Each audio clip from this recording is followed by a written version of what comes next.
most of us, as our brain and psychological abilities develop, and as we are socialized and conditioned to relate and show up in very specific ways, we lose access to this very important communication system. The socialization we go through as we develop doesn't usually include paying attention or keeping the connection with this internal communication system. I don't like to argue, so I say nothing and fume for days. How do I set boundaries without sounding like a jerk?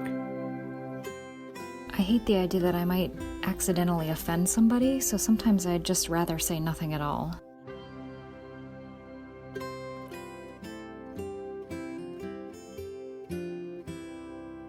Welcome to the Language Alchemy podcast, and thank you for joining me today. This is your host, Alejandra Siroka, a transformative communication teacher and coach who's devoted to helping multicultural individuals and couples on the path of transformation transform their lives and relationships through conscious communication. Thank you so much for being here. Thank you also to all of you who participated last month in my birthday celebration and to the winners of the raffle, in which I gave out communication goodies, including a 45-minute Language Alchemy communication session. Now, whether you participated or not, I thank you. And whether you're here for the first time or whether you've been listening to the Language Alchemy podcast since the beginning, I want you to know that you belong here.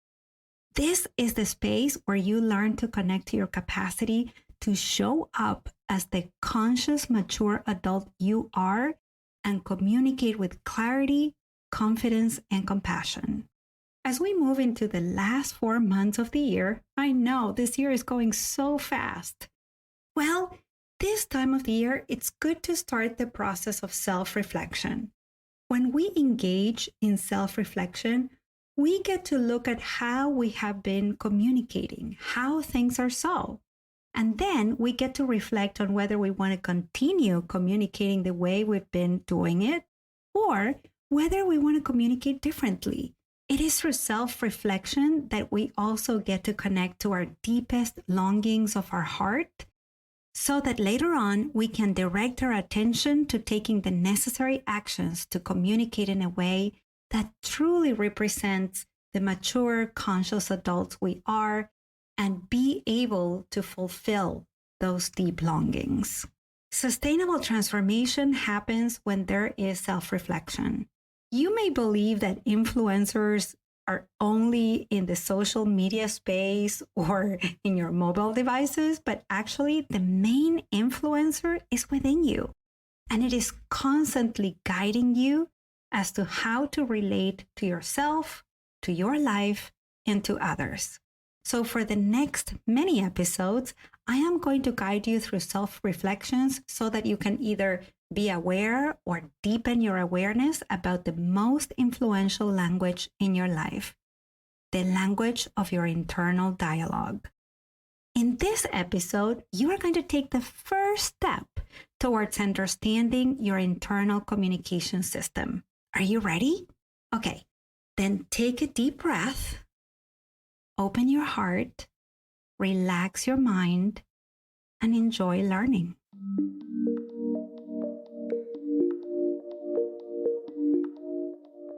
When we come to the world, we don't have language right away. At least I've never met someone who was born speaking a language. And we don't have the brain development to be able to be aware of what's happening. However, from the very start, we are born with an internal communication system. This internal communication system is a way for us to know how we are in the moment, and it tells us if there's anything that needs to be done about it. Unfortunately, most of us, as our brain and psychological abilities develop, and as we are socialized and conditioned to relate and show up in very specific ways, we lose access to this very important communication system. The socialization we go through as we develop doesn't usually include paying attention or keeping the connection with this internal communication system. This was certainly true for myself. as I had lost access to my own internal communication system, and I had to learn to find it and re-engage with it. It's also true in my work with my communication coaching clients and students. All of them, without exception, had lost access to their internal communication system. And in our work together, they learned to reconnect with it. So what I'm going to share with you is something that is doable. I have done it with myself. I've learned to reconnect to my internal communication system, and I've taught hundreds of people to do it. Today, you are going to learn how to do this. Now, I want to be very clear. It's not that we lose our internal communication system. It's that we lose our ability to connect to it. When we were raised and schooled by loving and well-intentioned parents and academic systems, we were encouraged to take our attention somewhere else. We were not taught how to keep fostering the connection with this very valuable internal communication system. So little by little, we stop using this amazing communication system that is at the foundation of authentic communication. In this episode, I am going to teach you what this internal communication system is and how to reconnect with it so that you can communicate authentically with clarity, confidence, and compassion.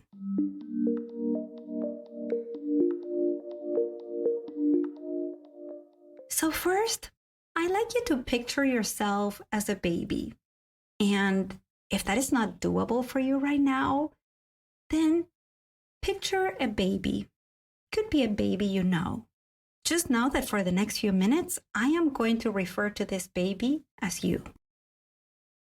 So you, as a baby, came to this world in a human body that had lots of needs.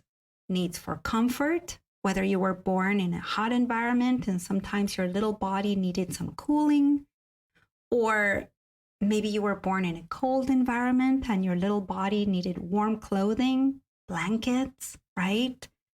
And several times a day, your little body got wet, your little butt got soiled, and you needed someone to change you, to keep you dry so that you would be more comfortable. You also had needs for nourishment. Your little body got hungry and you needed milk or formula or some other kinds of foods later on, but your body had that need for food. Alongside with food, you needed water or some kind of fluids, and you needed clean air for your little lungs to breathe and continue developing healthily. Of course, you also needed rest. You could not be up the whole time. Your body went through something incredibly massive, being born.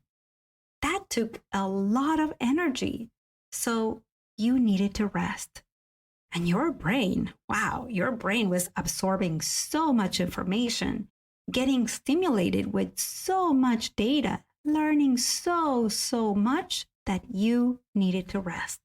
And in order to rest, you needed some kind of shelter that was conducive to resting. And what happened when some of those needs were present? What happened when you were cold, felt too hot, hungry, tired, wet, thirsty, uncomfortable?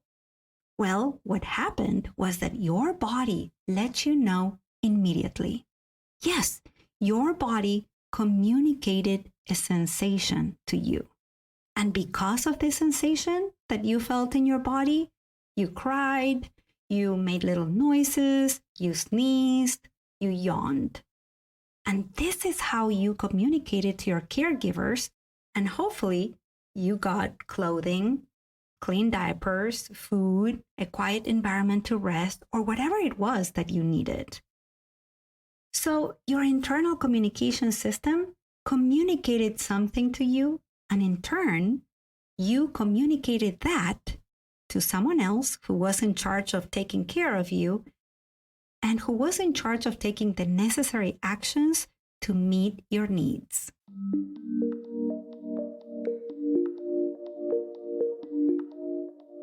Now, while you came to this world in a little human body, you also came to this world as a sentient, conscious, and social being. This means that you also had other needs in addition to your physical needs. Sometimes you felt scared in this big space outside the womb, and you needed another kind of comfort. You needed comfort from the experience of fear. Some other times you felt frustrated because you wanted something and you got something else instead. You needed comfort for that feeling of frustration. The comfort came as an experience of holding, a sense of safety that was provided by human connection. Many times through contact with others, through touch, you heard some words, a sweet tone of voice, and all those things helped you because your little brain was already wired or predisposed to have not only physical needs, but also safety and connection needs. When you had these needs for safety and connection, your little body through your nervous system also sent you a signal right away. Just like when you were thirsty or tired. In this case, sometimes you trembled. Sometimes your heart produced faster heartbeats. Sometimes you had some kind of contraction in your little chest or your limbs or your lips, your face. And once again, when these signals were received, you also made some noises. Maybe you cried or you did something and you showed with your body that something was going on. And many times, someone was there to hold you. Hopefully, someone was there to soothe you, to help you, in this case, regulate the big experience that your nervous system was having, to calm you down, to connect with you, to reassure you that you were safe, to help you be more at ease, more relaxed. I'm telling you this little story of you to help you understand that when you came to the world, you relied on your internal communication system, not only to sense that something was happening, that something was needed, but also to communicate it to another human being, the human being who was tending to you. And that communication led to very specific actions, many of them helpful actions. That communication led your caregiver to feed you or hold you or shush you or rock you in their arms. In fact, if you didn't have any kind of access to your internal communication system, you would have not survived. You would have not grown to be the wonderful, capable, and compassionate adult that you are now as you are listening to this podcast.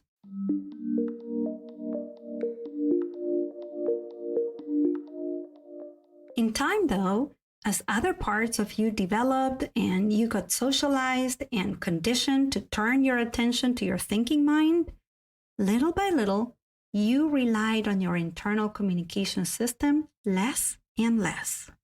If you haven't figured it out already, your internal communication system is a felt sense in your physical body. Some kind of sensation that communicates to you that something is happening. Sometimes it may be sweaty hands, a butterfly sensation in your stomach.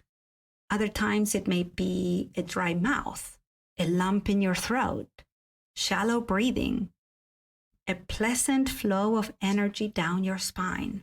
This internal communication system lets you know what's going on. And it also lets you know what you need or what's needed. And it leads you to consider the actions that can help fulfill those needs. But if you don't know what's going on inside, you don't know what you need or what's needed. You don't know how to communicate it, let alone how to ask for it or what to do about it. If you want to communicate authentically, you can't just do it with your thinking mind or simply by using techniques to communicate effectively. Why? Because when you do that, you are missing a huge amount of valuable information. The information that only comes through your felt sense. So as we start this series on self-reflection, you need to be able to understand your internal communication system and reconnect with the felt sense of your experience.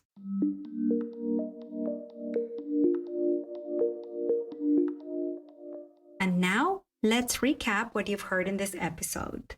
In this episode, one of many about self-reflection, I talked a lot about our internal communication system. I had you go way back when you were a baby and you were born to help you understand about your internal communication system, its usefulness, and to help you see that you have disconnected from it. But it's there. You have it. I shared that we all have this system. We just lost access to it. But you can find that access again. And if you want to communicate authentically with others, have healthy, intimate relationships, and thrive in life, then you need to reconnect with your internal communication system and listen to your felt sense. Until next week, and as we say in Argentina, ciao ciao! Original music by Gary LaPoe. You can find all links in the show notes at languagealchemy.com.